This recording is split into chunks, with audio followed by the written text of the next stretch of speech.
Hi guys. When will I ever stop taking pictures of myself by accident when I mean to record the video? Great question. I don't think I ever will. I just took 2 pictures of myself. I took one legitimate mistake. The second one, I took one, got distracted, looked away, and I was like, oh yeah, I'm going to start my video now. And it took another picture. And you know, it was one of those things where I looked at it, and I could see that it was taking the picture. Like, I knew that the countdown was not to start a video, I could tell, because it has like a little icon on it.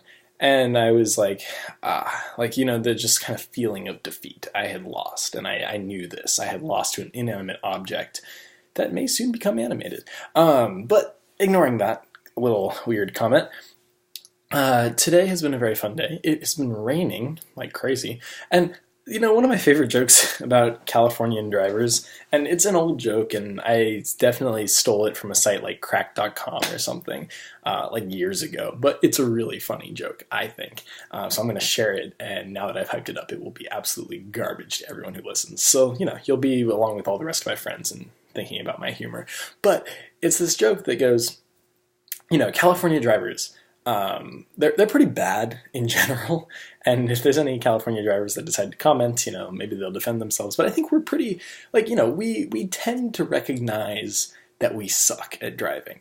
But if it rains, and I don't mean like, you know, some people, if you're watching this from like an actual country with seasons, like a country with seasons, with real seasons, or even just a place with real seasons in the United States, you know that rain means something different to Californians. Rain is like, you know, here it's like a little bit of drizzle. There's a few droplets in the air, and people lose their shit. Like, you're driving on the freeway, if it starts raining, everyone's like, oh my god, the rules have changed, what do we do, what do we do? Everyone panics. And then, you know, you have like one person who's just like, I'm going to drive at 10 miles an hour and it'll be fine, it'll be fine, it'll be fine. And then you have other people that are like, I gotta race the rain home, pedal to the metal. And that's how you get a lot of accidents, because people hydroplane and, you know, they get into accidents anyway, because we suck at driving. And so it's one of these things where it's absurd.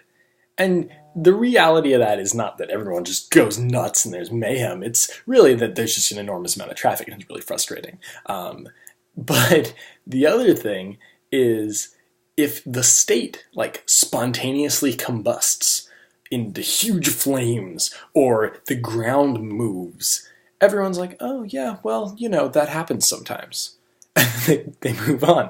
And that's not to trivialize that, you know, fires and earthquakes in California have historically and still do a significant amount of damage to the areas they afflict. I happen to be very lucky living in an area that has not exactly been tormented by too many fires, at least not directly, and our earthquakes are relatively mild, especially compared to places like San Francisco and kind of middle of California or closer to the San Andreas fault line.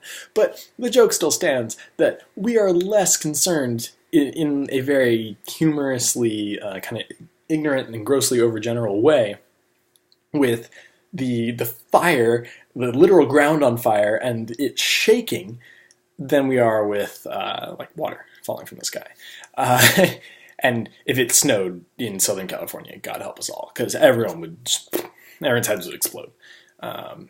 But it was something I noticed today because I was driving, well, my dad was driving me to work. It's more efficient that way, and I pay less in parking. In fact, I don't pay for parking because I get driven. It's really nice. But also, when early in the morning, I don't know how people drive that early. I mean, I guess, you know, you have a much greater motivation to go to work, and I like going to work. You know, I'm working on my break, and it's a lot of fun. I love my job right now, but getting out of bed in the morning can be very difficult because I am too lazy. I am pathetically lazy. And I love just sleeping. Like, if I could, I would probably stay in bed all day. And I'd just get big and fat and die. But, you know, it'd be really comfortable. I'd be super comfortable as I died. So, like, yeah, I love being just in bed. It's so nice. It's just so warm and comfortable, and you know, the outside world is kind of cold, and there's people that are angry at you all the time.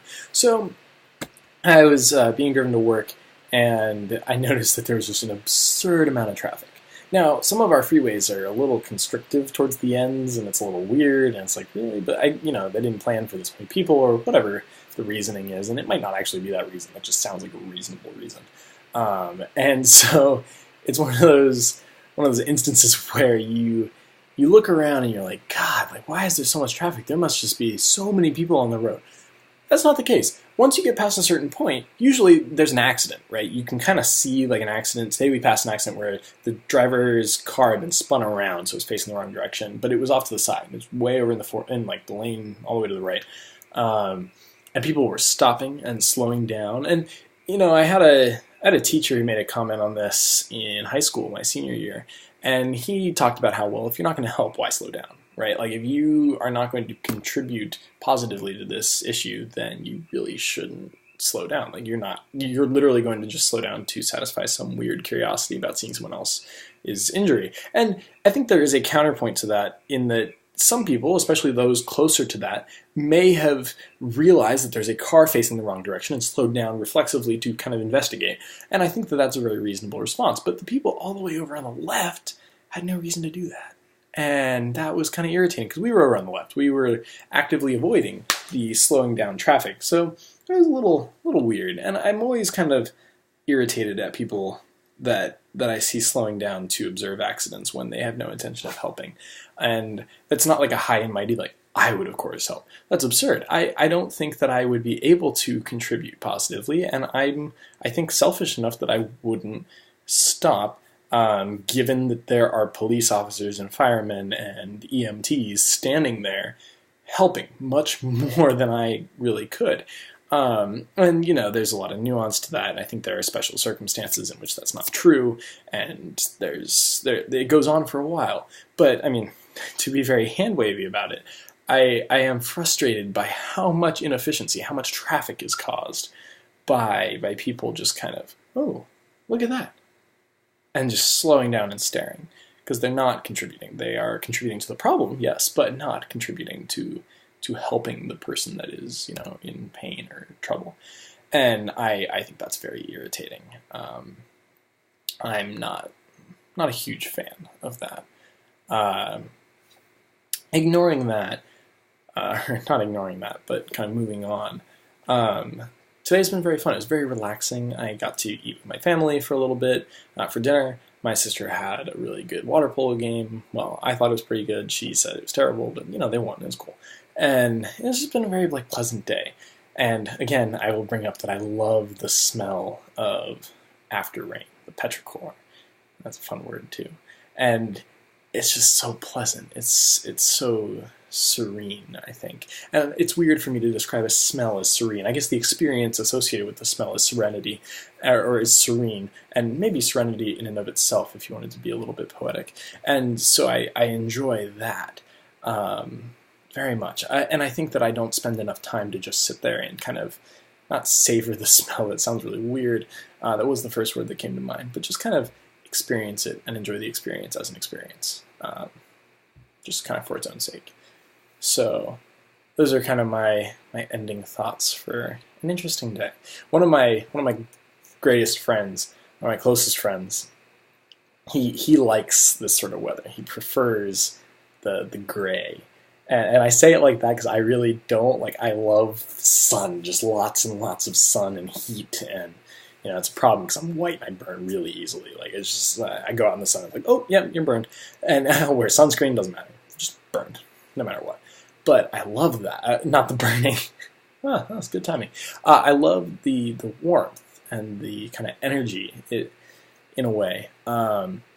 But he is very much a fan of not the cold and miserable. It's not to say that he likes that. He just very much enjoys the peace, I think, and the peace of mind that is associated with kind of cooler weather and more kind of gray. A lot of what people would associate with dismal, but I think that he appreciates what's beautiful about it. And that was kind of cool. I had never met someone before that was like, I prefer when it's foggy and gray. And I think since then I've started to look at it and look for that sort of appreciative view. I will still say I get cold and I just want the warmth, but I think I look at it much more positively now than I used to, and I have him to thank for that. He's an interesting guy. If you ever meet him, you'll know who I'm talking about. He's a cool guy. So yeah, that's it, and good night, or good, insert your noun there. Enjoy. See you guys next time.